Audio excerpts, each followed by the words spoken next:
If you feel like giving up, if you feel overwhelmed, if you feel like you're the only one right now, then this video is for you. I want to start the video with a powerful quote from Stoic philosopher Seneca. It goes something like this: we suffer more in our imagination than in reality.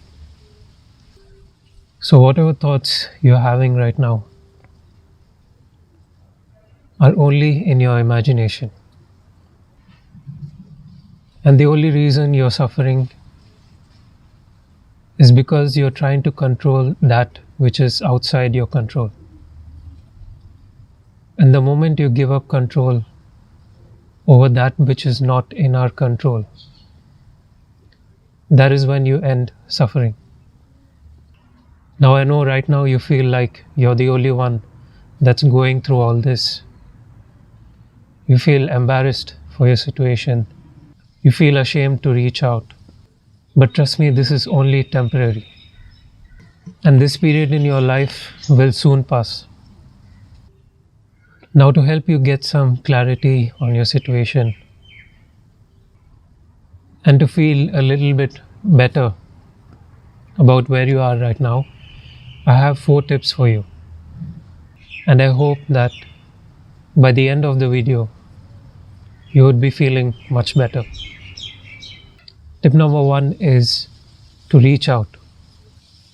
Now, whether you're the one who is in this situation, or if there's someone you know who you feel might be going through some tough times, my request to you is to just reach out. And don't think twice. Because the only thing that's holding you back from reaching out is your ego. Whether it's a friend you haven't talked to in a long time, or if it's a family member, just reach out. Send them a text and ask them how they've been doing. You never know what someone might be going through. Or if you don't want to do that, then reach out to your parents. You might not have a great relationship with them, and you might argue with them often. But one thing's for sure, that they will protect you with their own life. And the reason I'm giving you this advice is because I never lie to my parents. And if you have a relationship in your life where you never lie to each other, then that relationship is extremely precious. And whoever that person is, make sure you treasure them, because they are your free therapist. And if not your parents, then talk to your siblings.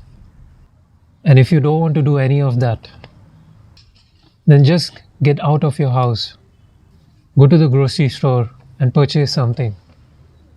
And this way you might be forced to have a conversation with someone else.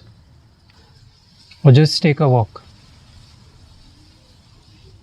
Someone might look at you and give you a smile. And I'm sure that will make your day. Or even sharing a few words with anyone can immediately make you feel lighter. Because right now you feel extremely heavy, because you've just been keeping to yourself and you've been stuck inside your head.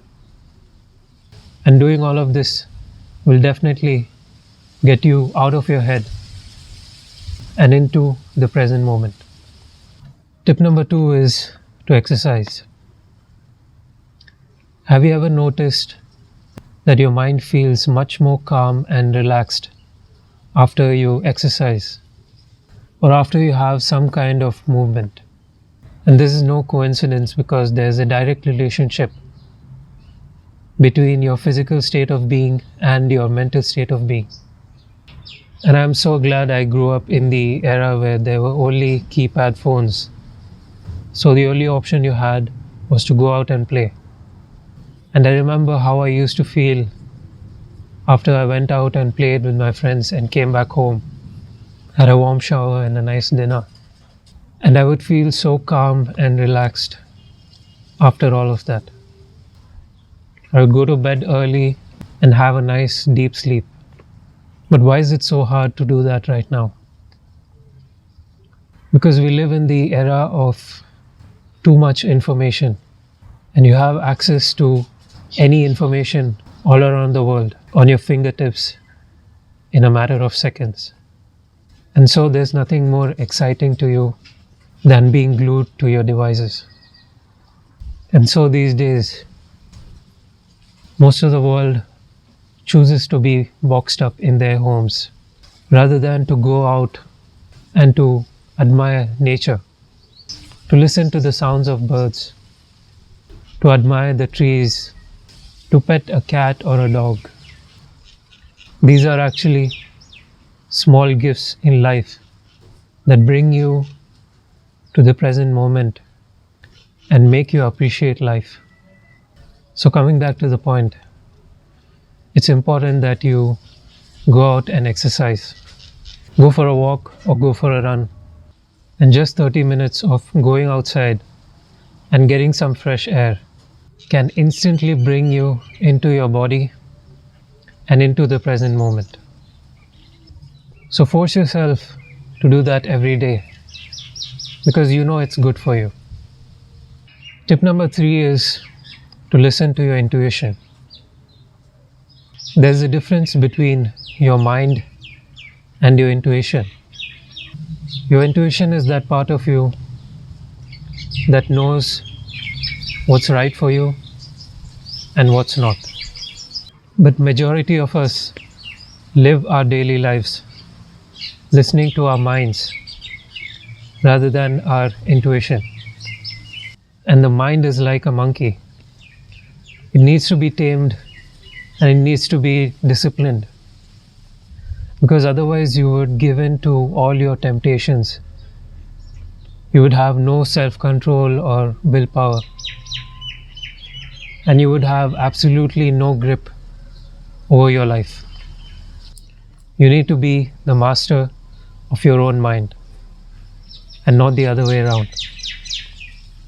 So when you have that feeling that something is not right for you, that you shouldn't be doing something, that is your intuition. That is the higher power. That is the voice of your soul that is trying to talk to you and tell you that what you're doing is wrong. But we've got so used to ignoring that voice and giving in to the temptations of our mind. So I request you to listen to that voice, because the more you listen to that intuition, that voice of the higher power, the stronger you will become. And the voice of your intuition will guide you to your soul's purpose. Tip number 4 is to pray. And I don't mean to pray just for the sake of it. I mean to pray with your heart. Talk to God and ask for what you want. Share your sorrows and your struggles, and just know that it will all be resolved. You might be suffering right now, but if you don't give up, the only thing that this period of suffering will do is make you stronger. And I know it can be really tough when you face failures after failures, when anything you do ends up not working out, and you feel like just giving it all up. All I say is pray with your heart, talk to God, and He will give you all the answers.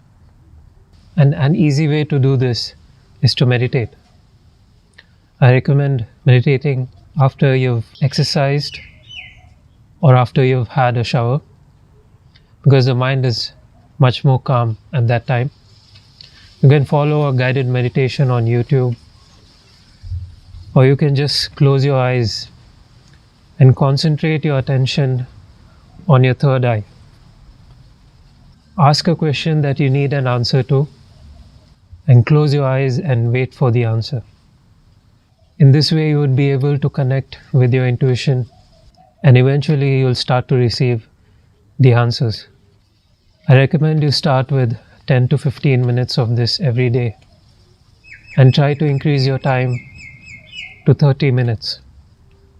And if you do this with dedication, I promise you, you will receive the answer you're looking for. And the more regularly you meditate, the stronger your connection with your intuition will become. And this is the way to discover your soul's purpose.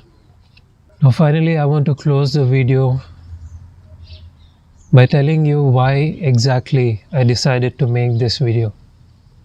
It's because somewhere I've experienced these things in my own life. And these tips that I've given you have helped me out a lot. And recently I heard a news about a young child who gave up her life. And it was supposedly because she had been consuming a lot of social media. I'm not sure about the causes, but it really shook me. And this just goes to show that social media is a double-edged sword. You can either use it to your benefit, or you can let it harm you. So choose wisely, follow the tips that I've given you, and listen to your intuition. I hope you found this video helpful, and I hope you feel better than you were feeling before you watched this video. So thanks for watching. I appreciate you, and I'll see you in the next one.